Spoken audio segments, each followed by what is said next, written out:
Para charlar de economía estamos en línea con el diputado y candidato a renovar la banca por Unidad Ciudadana en la ciudad de Buenos Aires, Carlos Heller. Carlos, gracias por atender. ¿Qué tal, Marcelo? ¿Cómo va? Buenas tardes. Buenas tardes. ¿Pasó lo peor en economía, Carlos? No, para nada. Yo creo que lo peor está anunciado para después del 22 de octubre.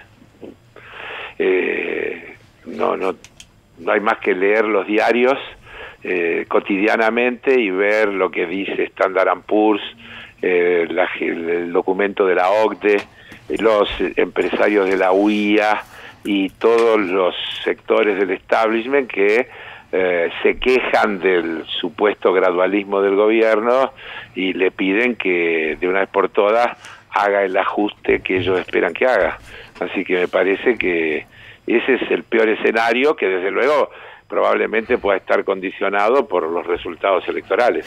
Pero suponiendo que ganen, ¿vos no le crees a las reiteradas declaraciones de distintos funcionarios del gobierno en el sentido de que la política va a seguir teniendo el nivel de intensidad en términos de gradualismo shock que ha tenido hasta ahora?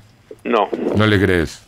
No, pero escúchame, si uno lee lo que ellos dicen, porque ellos se niegan a hablar de shock, pero después te dicen que el déficit fiscal así como está es insostenible e insustentable, y al mismo tiempo el presidente anuncia rebajas de impuestos a diversos sectores, y no sé cómo se conjuga eso. Eso tiene dos alternativas: seguir endeudando sin fin o ajustando drásticamente el gasto. Es decir, no hay otra manera de resolver el problema de hacer compatible el anuncio de bajar el déficit fiscal, bajar impuestos sin ajustar el gasto.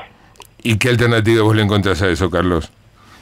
Otra política, una política que se base en el fortalecimiento de la demanda interna, la protección de la producción nacional. Es decir, yo claramente tengo una visión diferenciada, opuesta a las políticas que este gobierno viene aplicando, que a mi juicio son la repetición de las experiencias que ya fracasaron rotundamente en la Argentina cuando la gestión de Martínez de Oz con la dictadura y cuando la gestión de Cavallo con Menem y con De la Rúa.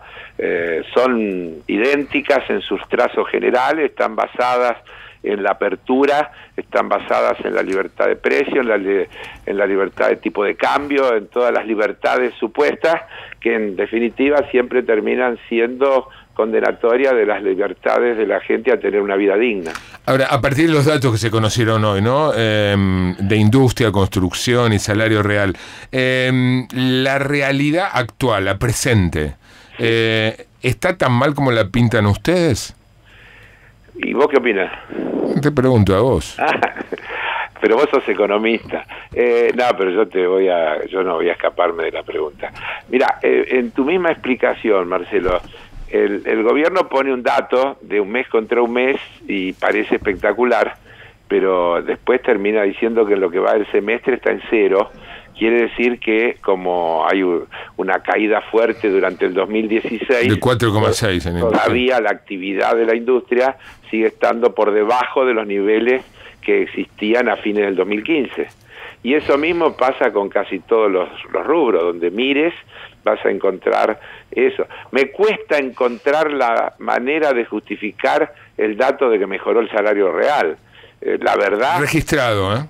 Sí, pero aún registrado, porque de los laburantes en blanco. Pero bueno, pero sí, Carlos, el INDEC ha venido cuando surgieron datos negativos, los ha dado. No, pero este dato es un dato del Ministerio de Trabajo que en realidad, si lo buscás y yo no me equivoco, compara los aumentos de convenio con las expectativas de inflación. Bueno, es el aumento, te da la estadística de cuál es el nivel de salario. Pero, a partir de eso vos el asunto es contra qué lo medís. Para decir que mejoró, lo tenés que medir contra algo. Y bueno, en los primeros 5 meses del año, según el INDEC, el salario nominal aumentó 11,1%, que es más que la inflación. Pero escuchame una cosa, Marcelo. Vamos a apelar al sentido común posible. Sí. ¿vos creés que eso es compatible con la caída que registra el consumo popular? El consumo en general, sí, el consumo de todos los sectores. Sí, creo que sí. Yo creo que sí. Que mejoró el salario y la gente consume menos leche, menos carne, sí, menos sí, en parte porque una porción considerable del ingreso ahora se destina a consumir otras cosas. Por ejemplo, pagar facturas.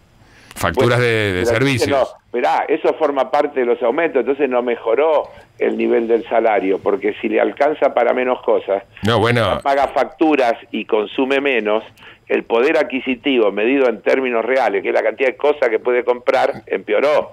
No, la electricidad, el gas también es consumo. Seguro, sí. Y eso le cuesta más caro y eso lo lleva a que tenga que consumir menos de otras cosas. Por eso consume más, le destina más, más destina más.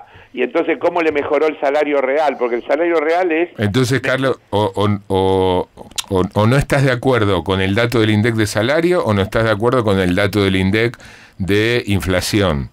No.